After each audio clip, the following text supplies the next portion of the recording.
RCN. Le son de la différence. I Feel Good sur RCN, Christophe Chevardet.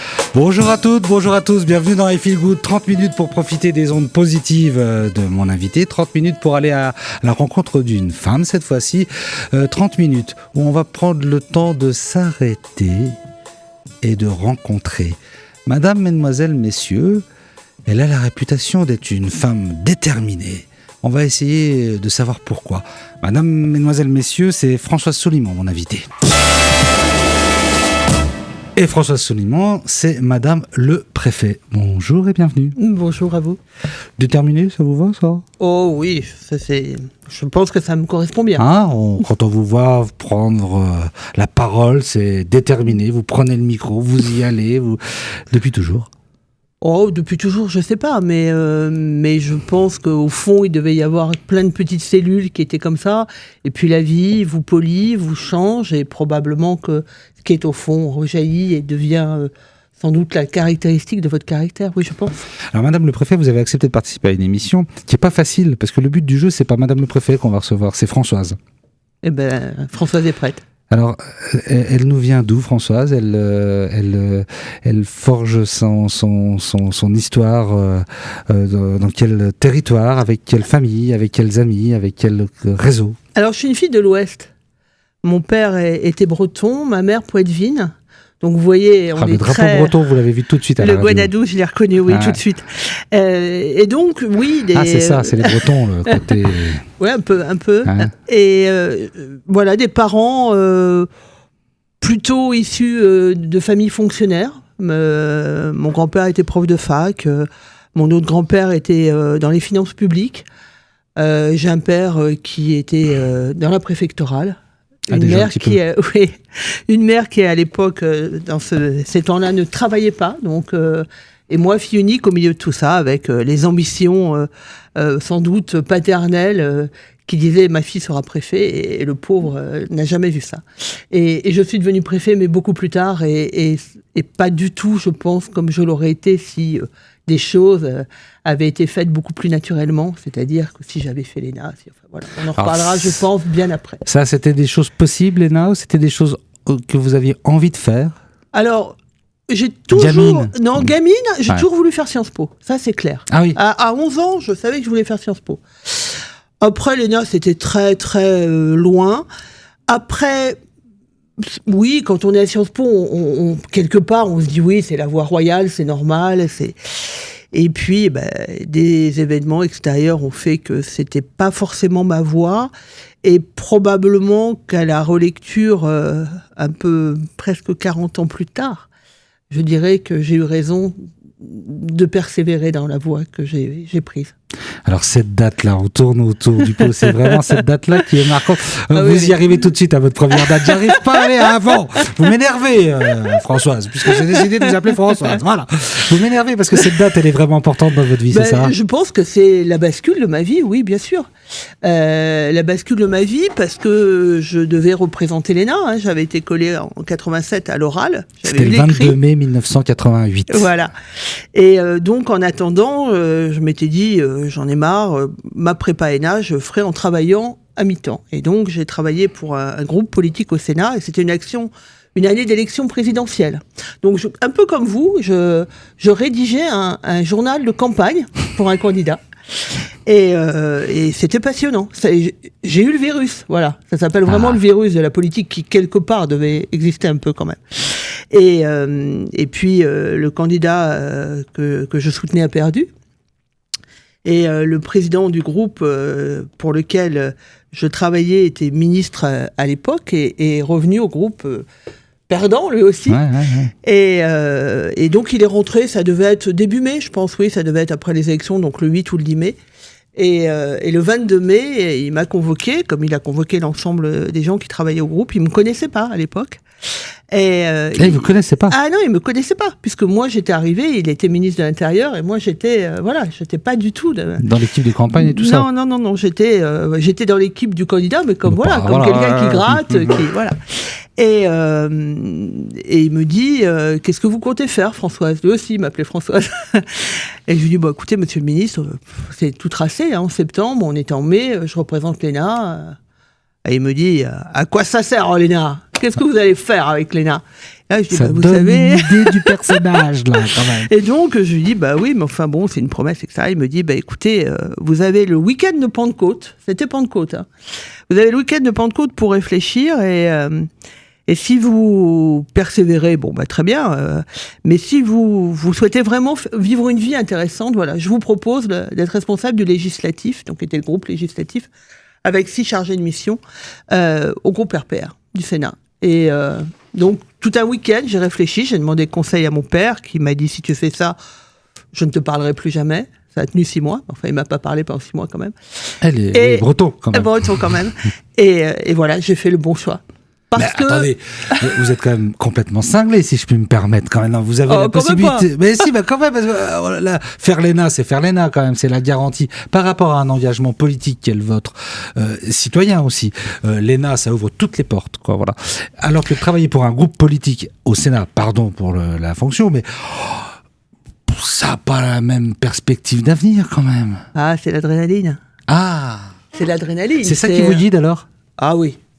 Enfin, ça qui vous guide. Ou en tout cas, vous en avez besoin. En tout cas, je pense que je suis une femme de passion. La routine m'enquiquine. Et je suis toujours, un peu dans le... J'ai envie d'aller, d'avancer, de bouger. Vous l'avez dit, je suis une femme de terrain. Et dès cette époque, je pense que l'idée de me dire, parce que j'aurais pas eu l'ENA, peut-être la deuxième fois d'ailleurs, peut-être même sûrement, je serais peut-être sortie comme administrateur civil aux anciens combattants. Ça n'a rien de déshonorant, mais c'est pas exaltant. Donc là, je pense que j'avais l'occasion de pas rater ma vie. Et pourquoi pas d'y revenir. Et j'y pensais même pas à l'époque. Et vous voyez que j'y suis revenue. Et vous comprenez votre papa? Ah, je comprends que je puisse affoler un père quand on a 25 ans et qu'on prend cette décision-là. Oui, je peux le comprendre, même si il prenait pas énormément de risques quand même. Ouais, c'est ça, parce que c'était pour vous votre chemin. Ah oui, c'était mon chemin. Et d'ailleurs, le plus bel hommage, et en tout cas, ce qui m'a complètement rassurée, c'est que mon père est mort 2 ans après, mon père est mort jeune. Et c'était encore à une époque où, dans l'avancement de mon parcours avec Charles Pasqua, je partais sur l'aventure de Maastricht. Et là, alors que il était à quelques mois de mourir, je suis allée le retrouver en Charente-Maritime et je lui dis, écoute, voilà, le ministre me propose ça. Et il me dit, mais de toute façon, tu sais bien que je te fais confiance, t'as gagné, t'as choisi, ne me demande plus. Et il était très fier de moi, je pense. Ça, c'était le passeport pour la vie. C'est quand vous avez fait votre ça a choix. été 7 ans et demi, en tout cas. Non, votre passeport pour la vie. Ah, mon passeport, mon passeport. Oui, bien sûr. Ah, je pense que ça m'a... Ça vous a libéré que papa vous parle comme ça? Ah oui, je pense que ça m'a libéré. Et quelque part, je pense qu'il avait vu que... J'y reviendrai à ce corps préfectoral.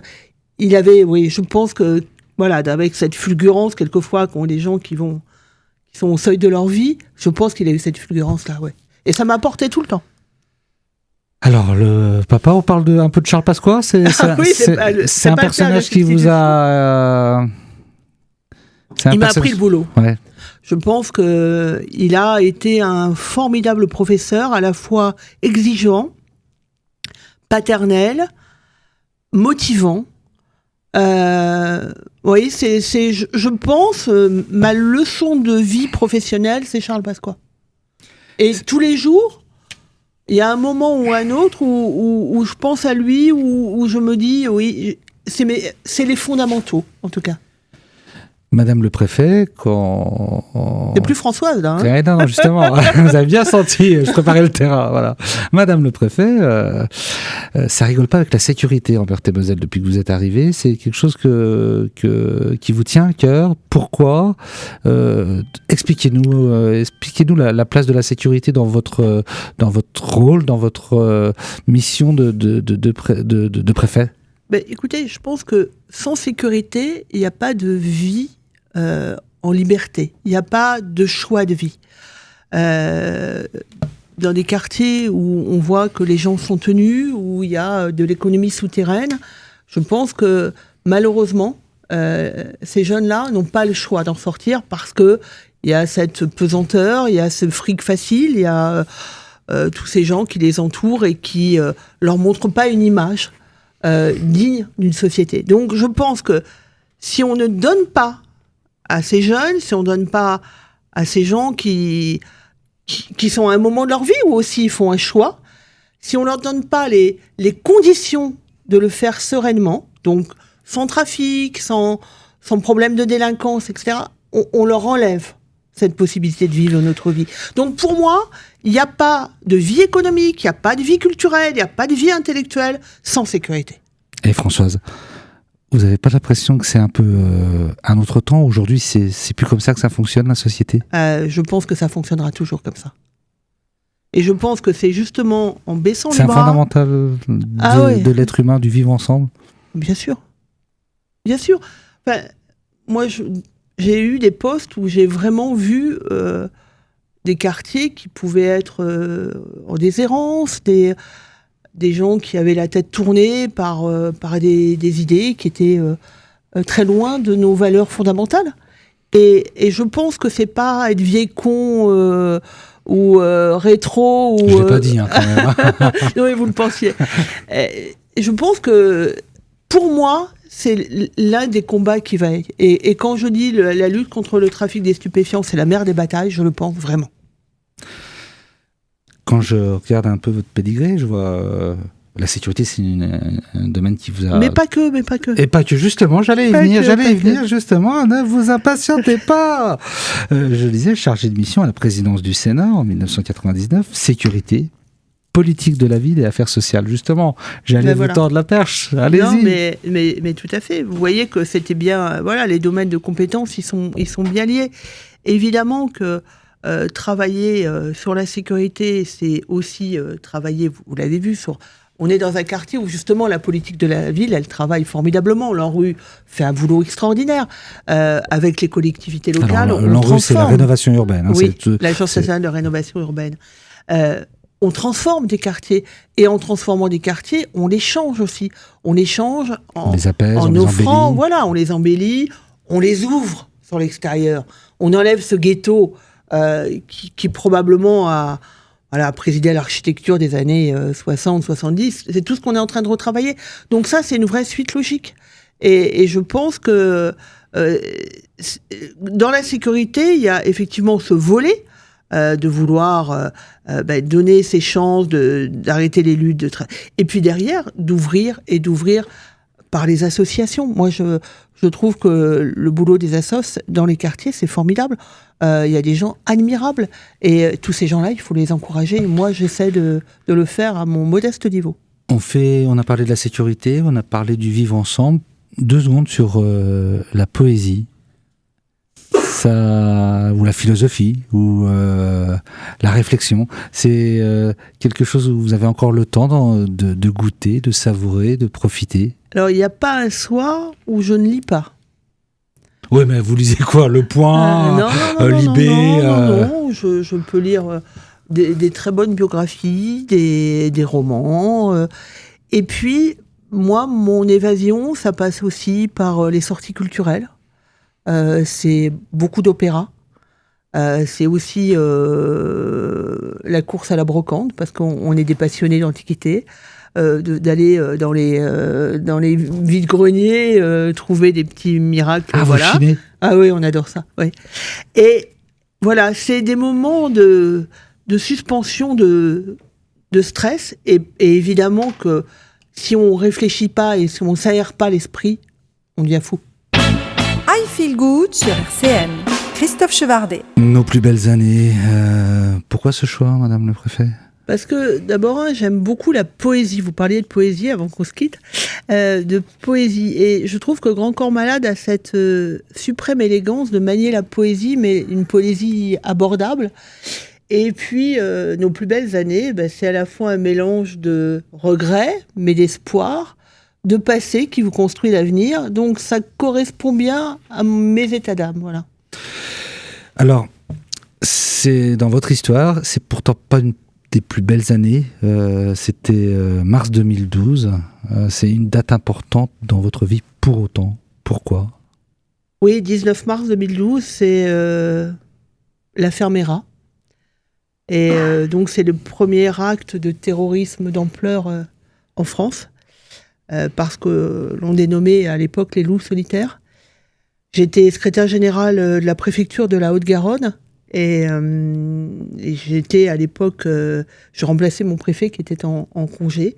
Donc vous étiez en première ligne. Donc j'ai été en première ligne, et un matin à 8h10, j'allais démarrer, j'étais en uniforme, parce que le 19 mars, vous savez que voilà, c'est la célébration, la commémoration de l'Algérie. Et donc j'étais en uniforme, et le DDSP m'appelle, le directeur départemental de la sécurité publique, en me disant « Écoutez Françoise, je ne sais pas ce qui se passe, mais on a des tirs dans une école israélite, et je ne sens pas l'affaire, et il faut que vous veniez. » Voilà. Et ça succédait à déjà 3 attentats précédents qui avaient été faits, toujours par Mohamed Merah, à Toulouse-Francazal contre un soldat, et contre 3 soldats à Montauban. Et là, j'ai vu l'horreur. Et je pense que cette journée aussi m'a marqué à vie. Parce que pendant 4 jours, j'ai vécu, comme tous les autres à côté de moi, mais au contact de la barbarie la plus affolante, la plus atroce. C'est des enfants qui avaient été tués à bout portant. Et on a vécu que dans l'efficacité et dans je fais tous les gestes les uns derrière les autres, et je perds toute humanité. Et ça, c'est quelque chose qui est la gestion de crise. Vous réfléchissez pas, vous avancez. Alors vous avancez parce que vous avez les familles à entourer, vous avez le président de la République à accueillir, vous avez le ministre de l'Intérieur qui arrive pour suivre l'enquête, vous avez tout ça, et vous réfléchissez pas. Vous, quelque part, je ne crois pas qu'il faille le prendre mal, mais vous vous déshumanisez. Parce que vous êtes dans un chemin droit, vous avancez. Et le jeudi soir, 4 jours après, quand ça s'est terminé, là, vous faites votre psychothérapie, mais vous n'avez pas besoin de beaucoup. Vous parlez avec des gens, vous redevenez Françoise, pour le coup. Mais vous êtes marquée à jamais. Ça, c'est clair. Ça veut dire quoi, marqué à jamais ? Quelle trace ça laisse en vous dans l'engagement ? Ah ben ça justifie, je pense, tout le travail que nous faisons sur la lutte contre la radicalisation. Encore une fois, pour promouvoir les valeurs de la République, pour travailler à ce que des jeunes ne tombent pas dans ces panneaux. C'est là aussi le rôle des associations. Je pense que c'est probablement ça qui fait que plus que jamais, je pense que notre premier ennemi, c'est ça. C'est cet obscurantisme. Quand on en arrive à tuer des enfants en les regardant droit dans les yeux, je pense qu'on n'est plus des hommes. Alors face à l'obscurantisme, face à cette cruauté indicible, faites-nous aimer la liberté, l'égalité, la fraternité. Ça évoque quoi pour vous ? C'est évidemment tout ce qui est notre socle et tout ce qui doit... La liberté, allez-y. Ah, la liberté, c'est être à la fois respectueux des autres, parce qu'il faut être respectueux des croyances des autres, mais c'est en même temps ne pas laisser toutes ces croyances se développer n'importe comment. C'est la liberté d'exercer, mais à partir du moment où on n'empêche pas les gens de vivre, où on n'empêche pas les gens de penser autrement. Donc la liberté, c'est ça. La liberté, c'est magnifique, mais c'est à manier avec précaution. L'égalité ? Ah, l'égalité, c'est pourquoi on travaille dans les quartiers, l'égalité. C'est... vous allez dire, j'en reviens toujours à ma lutte contre les stupes, contre la délinquance, mais non, l'égalité, c'est de pouvoir imaginer que justement, illustrez-le. Un jeune de la rue de la Pompe et les mêmes... ça, c'est le 16e arrondissement. Voilà, oui. Et n'est pas plus de liberté et d'égalité, enfin, de démonstration il peut arriver dans la vie que quelqu'un qui habite en ce moment en Essonne. Et vous voyez exactement à quoi je fais allusion. Donc, l'égalité, c'est ça. C'est pouvoir dire, moi, je me donne les chances de ma vie et je démarre mal parce que je suis pas dans le meilleur quartier, mais j'ai la possibilité de faire ce que je veux faire. Et j'ai la possibilité de penser ce que je pense et d'avoir la sexualité que je veux avoir. Et voilà, je pense que c'est ça. Allez, la fraternité. La fraternité, c'est évidemment, je pense, ne pas tomber dans le côté cliché. On est tous beaux, intelligents, frères, égaux, etc. Mais c'est le vivre ensemble. La fraternité, c'est ça. Bon. C'est pouvoir, rencontrer des gens, pouvoir échanger avec eux librement, prendre un verre, c'est ça. Vous êtes rigolote, parce que chacune des valeurs, elle s'associe à une exigence de vie.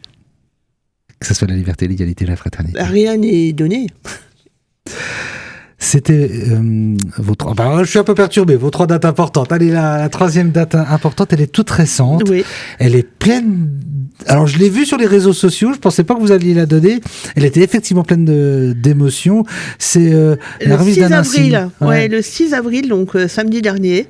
C'était la remise de l'ONM, de l'Office, de Chevalier de l'Ordre national du mérite, à Serge de Carly, qui est maire de Mont-Saint-Martin, et qui lui-même est le pur produit de l'école républicaine, avec un engagement politique fort, avec cette structure des descendants d'Italiens qui ont fui le fascisme et qui sont venus s'installer en Lorraine, et qui, lui, a été blessé dans sa chair, vraiment, avec les 2 épisodes de violence urbaine qu'il a connus, comme tout le monde, malheureusement, j'ai envie de dire, fin juin, début juillet.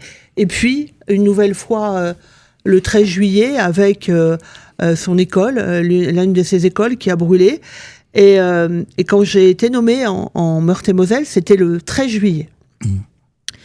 Et le soir même, après un passage à Dreux où j'avais été avec les forces de sécurité sur le terrain, voir comment ça se passait, j'ai allumé BFM, il devait être 2h du matin, et j'ai vu Serge de Carly en train de mettre un peu en cause l'action de l'État, en disant, oui, j'étais un peu abandonnée, je me suis sentie un peu seule. Et je me suis dit, je prends mon poste le 21 août, le 22 août, je serai chez lui. Et le 22 août, j'ai été chez lui. Et on a bien bossé ensemble, et on a aidé à reconstruire. L'État s'est beaucoup engagé. On a fait des comités ensemble de financement des reconstructions. On a aussi travaillé contre les stupes, parce qu'il y avait aussi beaucoup de points de deal avec la frontière luxembourgeoise. Il y avait eu beaucoup d'incidents qui s'étaient produits. On a mis beaucoup de policiers aussi sur le terrain. On a fait travailler les associations avec nous. Donc voilà, et à la fin, il m'a demandé de lui remettre son ONM, d'être sa marraine. Incroyable. Donc la marraine était très fière de son filleul. Vous aimez travailler, hein? Ah oui, mais pas que. Hein. Je suis une vraie paresseuse, en fait. Oh, ah ouais? Sans doute. Là, vous nous avez donné 3 dates importantes dans votre vie. Elles étaient sacrément importantes. Il y en a des plus marquantes que vous voulez garder pour vous? Oui. Ouais. Et elle constitue, sans nous dire ce que c'est, elle constitue quoi? Elle représente quoi? C'est mon armature. D'abord, c'est mon armature personnelle.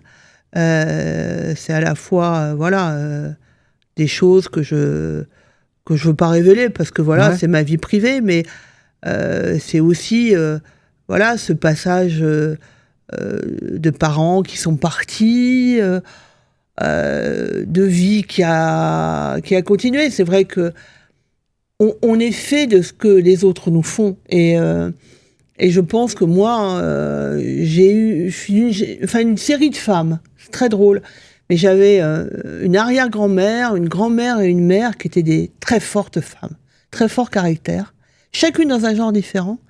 Et je pense que de cette lignée-là, ma mère vous aurait dit t'es pas la moins bien, quoi. Mais c'était pas dans un sens très positif. Enfin, t'as du caractère aussi, parce que je disais non mais toi t'en as 3 fois plus que moi. Et c'était pas c'était pas gagné. Et en revanche, je non, mais pense... si vous vous auto-flagellez maintenant, là, non, mais là, je comprends plus, là. C'est quoi le truc, là? Non, mais c'est Françoise, vrai... revenez à vos autorités de préfet, là. Non, Allez. non, mais très sérieusement, Oui. oui, je pense que on est... voilà, on n'est pas des objets volants comme ça, non identifiés. On a des racines. Et puis, il y a ceux qui vivent à nos côtés, qui me rendent beaucoup plus forte, qui me rendent heureuse et qui me donnent ces bulles de douceur qui me permettent de repartir tous les matins, bien sûr. Avec tout le respect que j'ai pour votre profession, merci Madame le Préfet. Merci à vous. RCN, www.rcn-radio.org